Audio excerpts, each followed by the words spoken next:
Transition curves had a particular use. Probably the most important thing was to give a smooth transition from flat track to canted track, where the rate of change was within the range of the springing capacity of the loco and also would reduce the wear. I think you probably didn't get many transition curves in stations where there wasn't a fast through road. They'd be out on the main running roads. So, a look at transition curves. Templot has quite a nice suite of transition curves, and the way into them really, or the one I use anyway, is my routine way of starting a new template, which is a bit of plain track. Make it a decent length so I've got something to play with. And then come into geometry, which is where you might expect the transition curve functions to be. And you can see you've got a sub-menu here with all the options. Basically, Templot will give you a 3-part plain track template. The outer 2 parts will have a defined radius or be straight, and the middle part will compute a smooth transition from one to the other. And you can alter the radii at both ends, and you can alter the length of the transition zone and exactly where it lies between them. So, for instance, a C-curve shrinking transition will start off with, starting at the peg end here, a large radius curve, a small radius curve at the other end, and the smooth transition in between. And the markings it uses are a white triangle to indicate the start of the transition zone. So this is a constant radius, which I suspect is probably straight because that's what the template started to be. This is a constant radius beyond the end of the bracket. And between the triangle and the bracket is the transition zone.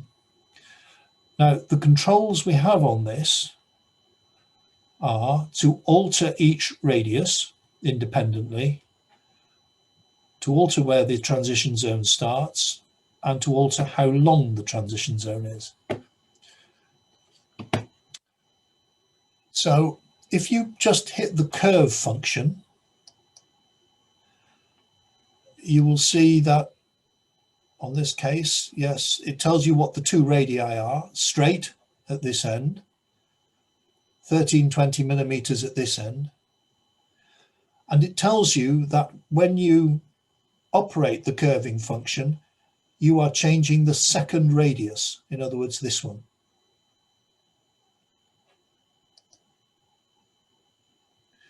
And you can see the effect. So when we're changing the second radius, the bit from the peg to the start of the transition remains absolutely fixed. And then Templot computes what it needs to do to get a smooth transition in real time up to the start of the final radius. So that's a shrinking transition going from large to small radius. Predictably, an expanding transition is the opposite. Now, if we wanted to change the radius of the first part here, then we need to go into the action menus where it says transition radius options, and you'll see it gives us the choice of either adjusting the first or the second radius. So if we just change that to the first radius, when we hit the curve function now, you can see it's telling us that it's going to change the first transition radius, which is the straight. So now this part will remain fixed, although it will wave around in the air. The radius and the length of that radius will remain the same. And from here on, it will be computed to accommodate a smooth transition to whatever this radius is changing to. And the peg always remains fixed in place and orientation. So those are going from one curve to another.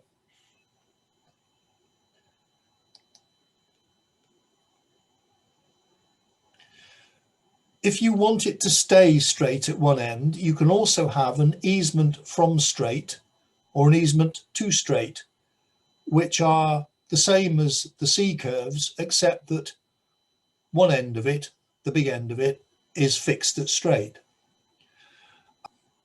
Let's say easement from straight. If we had been generating a new template, then there would have been a clear length to the first radius, and this would obviously have been straight. But here we have been modifying an existing transition curve. So the start of the transition zone has been brought back to the peg, and the first radius has 0 length. Nevertheless, it is still there mathematically, and it still is straight, as we will see when we operate the other two transition zone controls. And we'll have a look at those next.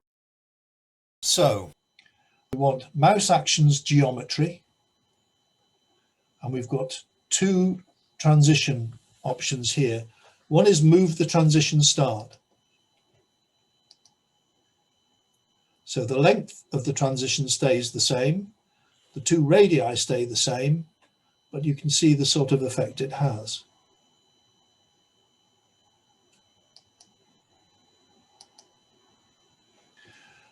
And the last of the options we have, again, is mouse action geometry, adjust transition length. So the two radii stay the same, it's just the length of that radius moves. So between those two functions of adjusting the length and adjusting where it starts, you can alter the geometry of the transition zone totally. You'll get used to how they interplay as you use them. There is one useful function that comes out of this, and I'm just going to make it a bit more curved so that it's more obvious. So I'm just curving up the second radius to about a 2-foot radius curve, and we've got straight here. If you can think of a situation where you have, say, a terminus station with the main part of the platform up to the buffer stop being straight, but then curving to meet the up and the down tracks leading in and to and out of the terminus. What can be useful is this little wheeze, where we go into mouse action geometry, transition length, and reduce the transition length to 0. The functions still operate as if it is a transition curve, but it's not now. It's a double curve. One of them happens to be straight here because that's what I've defined it as. It could be any radius if you wanted it to be. No transition zone, and then a constant radius. If you know where the tracks are down here that you want to join up with to get a tangent with at this end, then if we come in and just alter now the position of the start of the transition, you can adjust that until you hit the tangent of the track you're joining up with. And in a terminus where you probably wouldn't have a transition part the way along a platform, that can be quite a useful little technique. The last type of transition is the S, which always looks the most sexy, I think. Templot will give you an S-shaped transition to start with. So if we say new and make that the straight, lengthen it again, and come into geometry, transition curve, S curve. It's now arbitrarily defined radii at each end, but they're in opposite directions. And depending on the length of your transition zone will depend on how sharp it appears. So if we just play with that to show what it's like. Transition length. I think in real life, the transition zone between two different radii, or a straight and a radius, would come out at about 6 inches in 2mm, just as a guide. But of course you can vary it to however much space you have available. Sorry, action mouse, action geometry. Just transition, we'll just bring that along a bit. Like so. Now quite often you end up with two curves. Maybe you're working out from one end and you're working in from the approach roads at the other end, and you end up with a gap where you want a transition curve, and there is a very neat function that will help you do that. So we'll have another new track. I'm just going to bring that back up here, lengthen it and curve it. This is just as a demonstration, and save it. And we'll have another new one.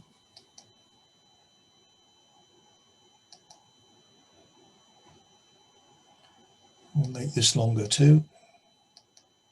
I'm going to put the peg at the other end.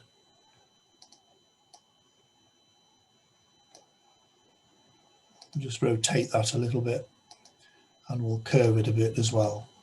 So say you end up with something like that, because this end is defined by what you're doing at this end is defined by what you're doing at that end. They're both background templates, but you want to generate a smooth transition curve between the two. This is where the peg and line tools come in, where you're in a way activating two templates at once. Let's say we'll make this one the control, so I'll delete that to the control.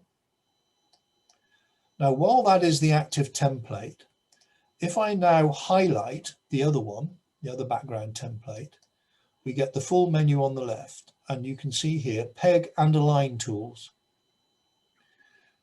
And if you come down here to say make transition link for running lines, it often does that. And it knows it's got it wrong because it says, is this the required transition curve? And the answer there is obviously no, try the opposite hand instead. If it had got from one to the other, then you'd say, yes, continue. So try the opposite hand instead. And there you have the smooth transition curve between the two done for you. And I've killed it, haven't I? It'll be just as quick to make it again as to undo it and recover it.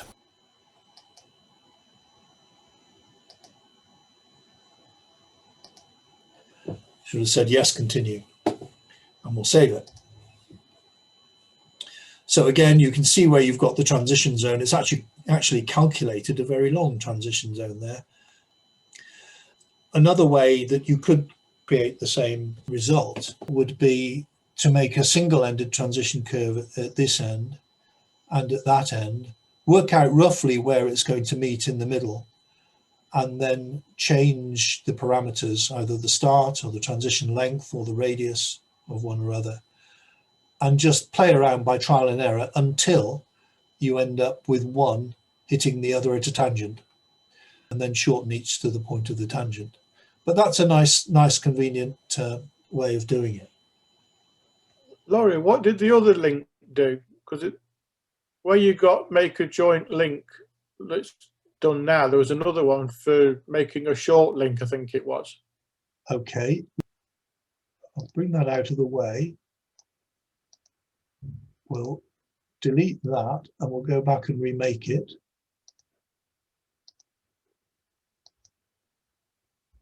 Oh, simple link. I've never used it, to be honest.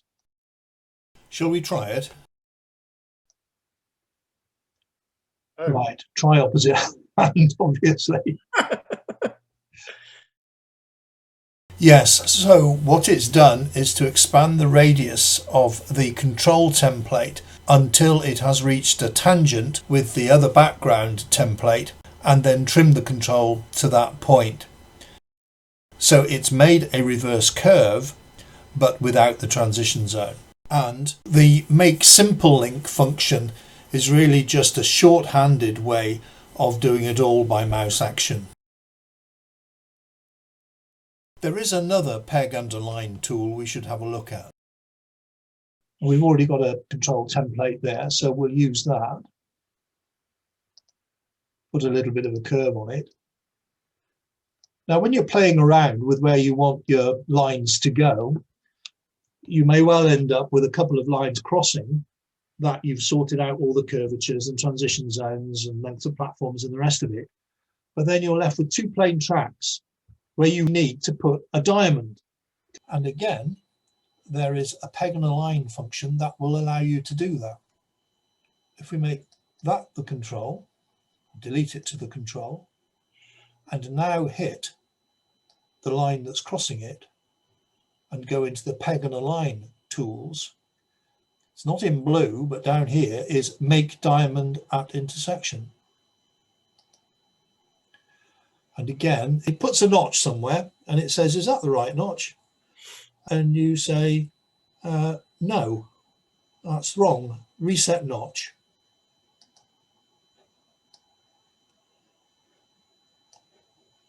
And it's reset it somewhere totally different. So I don't know what's happening here. I have no idea why that didn't work. So for the purposes of the demonstration, we'll just reset the whole thing and try again.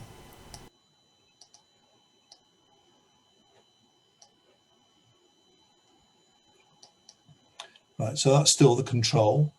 We'll hit that, peg and align, make diamond intersection. Right, it's got the notch in the right place here. So yes, make diamond crossing at notch. Right, one or more of the crossing angles will be shorter than 1 in 1.5, not supported in Templot. So I've been a naughty boy. Okay, let's change the curve.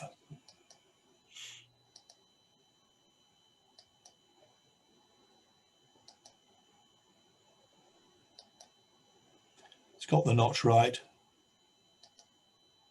And there we go. Now it gives you the option of either splitting the background templates that it derived a diamond from to shorten those to match the diamond. Depends what you want to do with it. If you think you might want to remake that or realign it or make a slip out of it or something, then I would tend not to. But we'll do it just to show what it does. Split, extend, background template to fit. And we can see, we zoom in, it's made really a rather nice diamond. We've actually doubled up on some of the sleepers there. On that one, why did it stop you doing a diamond before? Because sometimes you might even want a, you know, like Retford, a 90-degree crossing. Yeah, Retford actually isn't a 90-degree crossing. It's quite a bit off it. Is it? Well, you know what I mean. I know what you mean, though. Straight up. Yes, I don't know. It obviously thinks that on a running line you can't check that properly, I would think. But in a yard, for instance, you might well have a true 90-degree crossing. Just surprised that it didn't do it. That was all. Yeah, No. that's the first time I've come across that when I have played with it, I must admit. So I'd obviously not tried it at a really acute angle. Since recording this video, I've checked, and Templot just will not support making a diamond through any mechanism less than, i.e. sharper than 1 in 1.5. That's by this mechanism or by any of the functions under the template menus. The reason given is that the crossings workshop would not make an obtuse crossing to an angle sharper than 1 in 1.5.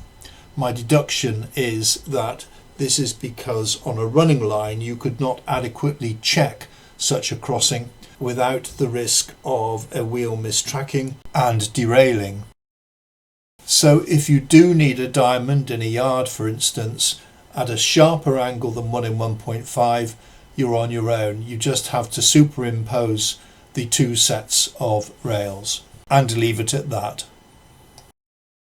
One last function is the mirror function. This can be useful, for instance, if you're trying to get nice transition curves to fool the eye in a roundy, where you want to show, say, 180 degrees of it, but disguise as best you can the fact it's going back where it came from.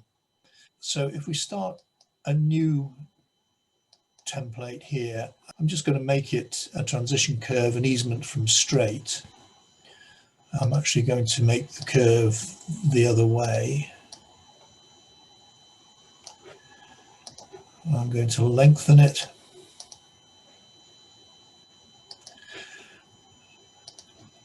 And let's make the end curve, say, the sharpest we dare, 2 foot, which is going to be just over 600 mil. Something like that. Sorry about all of these. Should we get rid of those?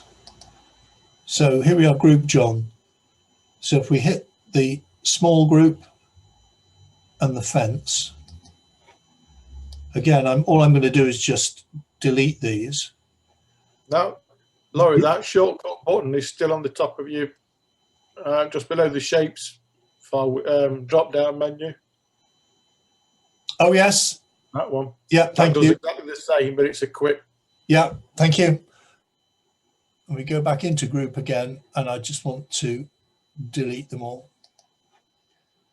I do want to delete them all. Okay, so I'm now going to play around with the transition. Sorry, I want geometry. The transition start. So I want to make that as far out as I can. I want to make the length rather as long as I can.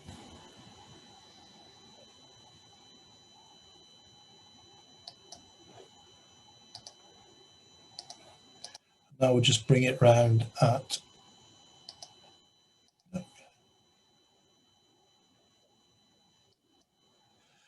okay, so you might have something like that where this would be the front of the layout and you want to fool the eye that it's as shallow as possible there.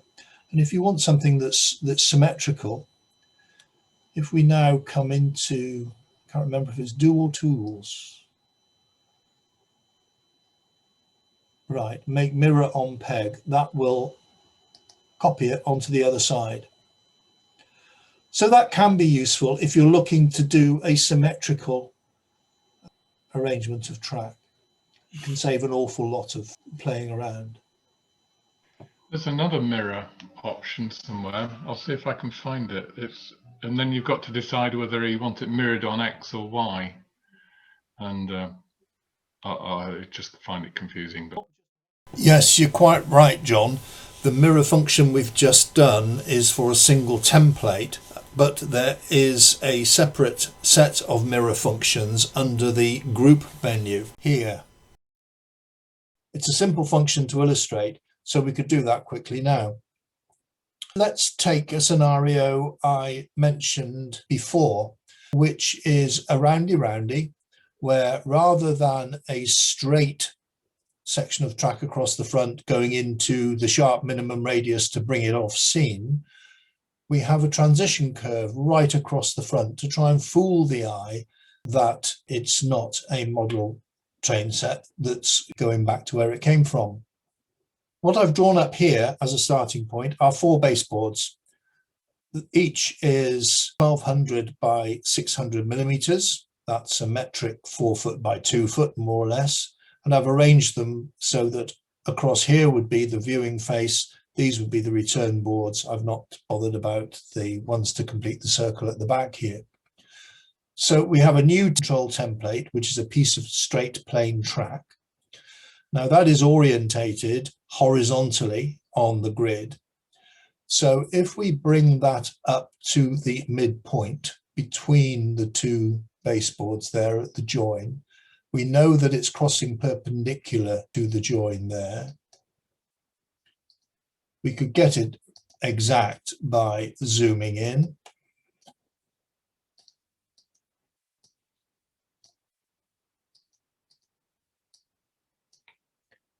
And we'll do that.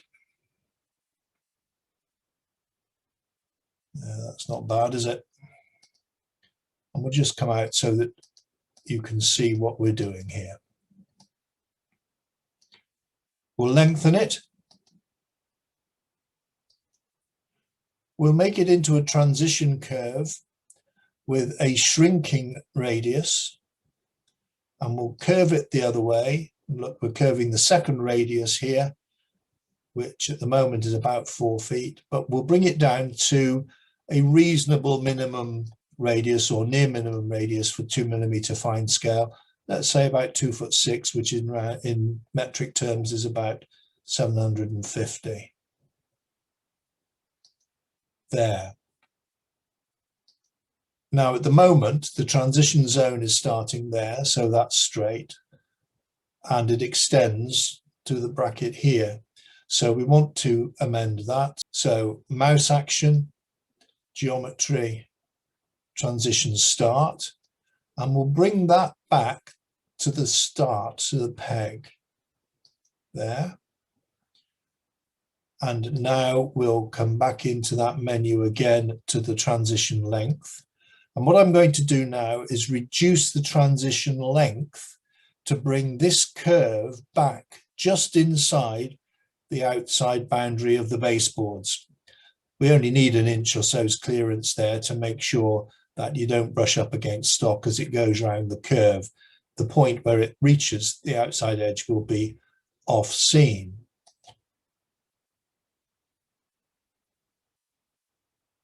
Something like that. So there we've got our maximum length and our maximum radius with the transition curve in these baseboards. If we now double that up, I'll just expand it to see where the flag is, and the flag is on this side, look. So if we double it up on the inside, that's the main side. Tools, make double track, main side, 6 foot way, that's fine. Okay, that's about the mathematics of creating a double track to a transition curve. And there we have a double track. We'll save that.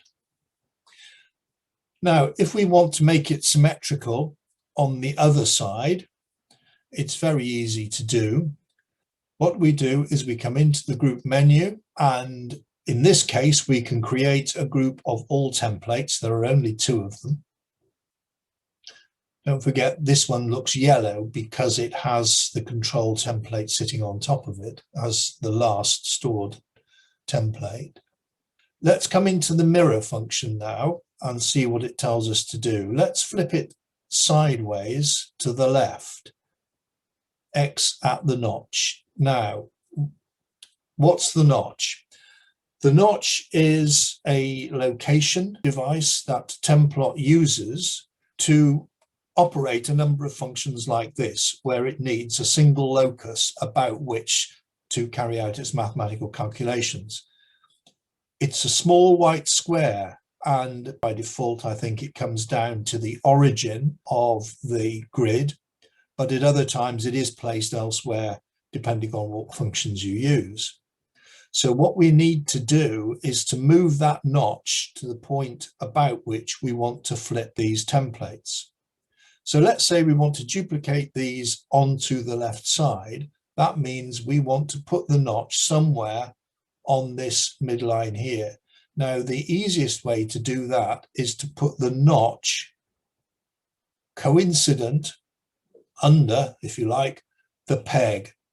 There's only ever one active peg, and that is always on the control template, and you can adjust the peg to be where you need it to be. This is the simplest way, really, of putting the notch where you want it to be. The other easy way is the spacing ring, which we haven't talked about at all, but that we will cover in a future tutorial. So if we put the notch under the peg, how do we do that? Well, geometry, notch, several options here, but one of them is put notch under peg. And if we now come in here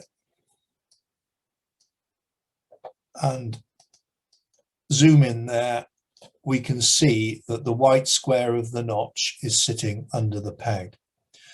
Now that notch will determine where the mirror function occurs. So if we're flipping it horizontally, the axis of the flip will be a vertical line through the notch, which is coincident with the baseboard join.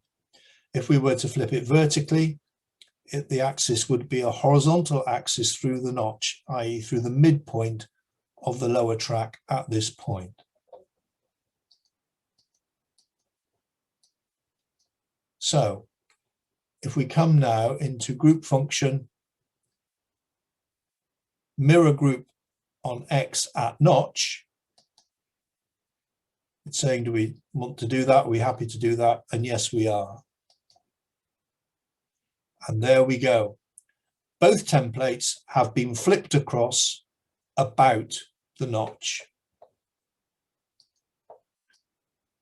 Now, if when you do that, you've realized it's a mistake, the way to correct it is not to undo anything, because undo only applies to the control template. All we do is reverse the mirroring, as long as you haven't changed anything else in the process. And back it goes. Now, if we wanted to duplicate that to make the full circuit, then we have to make a duplicate group, create duplicate group there. Now we can come back into the group, mirror on X at the notch,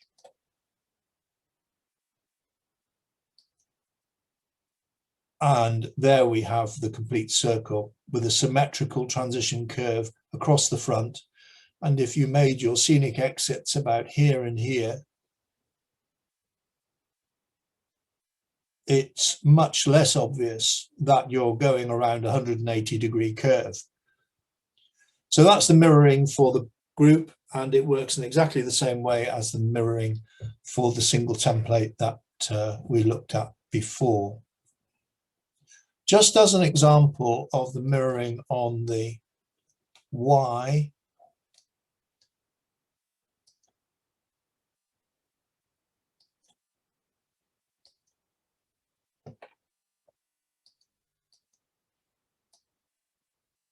okay, you can see there's the notch. So that's the horizontal axis for the vertical mirroring. And you get something like that. Okay, so we'll just put that back where it was for the sake of symmetry.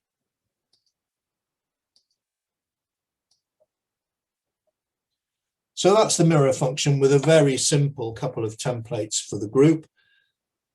The other mirror function, which is under tools, make mirror on peg, does exactly the same thing, works in exactly the same way, but for the single control template.